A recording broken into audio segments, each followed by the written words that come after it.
Personal na inabot ni Chief PNP Police General Nicolas Torre III ang tulong pinansyal mula sa pamahalaang panlalawigan ng Sorsogon sa 8 dating miyembro ng Communist Party of the Philippines, New People's Army, National Democratic Front na voluntaryong nagbalik loob sa pamahalaan.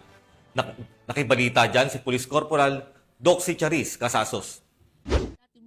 Ng rebeldeng grupo CPP-NPA ang tumanggap ng tulong pinansyal mula sa pamahalaang panlalawigan ng Sorsogon bilang bahagi na nagpapatuloy nitong reintegration program nito lamang ika-29 ng Hunyo taong kasalukuyan. Ang bawat benepisyaryo ay tumanggap ng 100,000 sa pangunguna ni PNP Chief Police General Nicolas D. Torre III kasama sina Police Brigadier General Andre P. Dizon, Regional Director ng Police Regional Office 5, Senator Chis Escudero, Governor Edwin Amor at Representative Det Escudero sa isang formal na seremonya na ginanap sa Sorsogon City Police Office sa Barangay Kabidaan, Sorsogon City.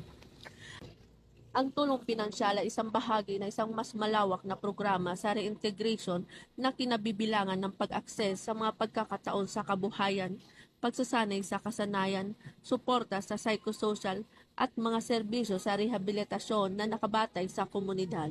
Muling pinagtibay ni Chief PNP Police General Nicolas D. Torre III ang buong pangako ng PNP na suportahan ang mga pagsisikap sa kapayapaan at muling pagsasama.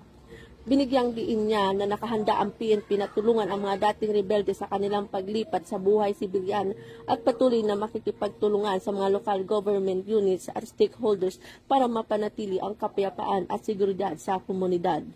Mula dito sa Legazpi City, Albay, ako po ang inyong PNN Correspondent, Police Corporal Doxy Charis Casasos, alagad ng batas, tagataguyod ng Balitang Pulis.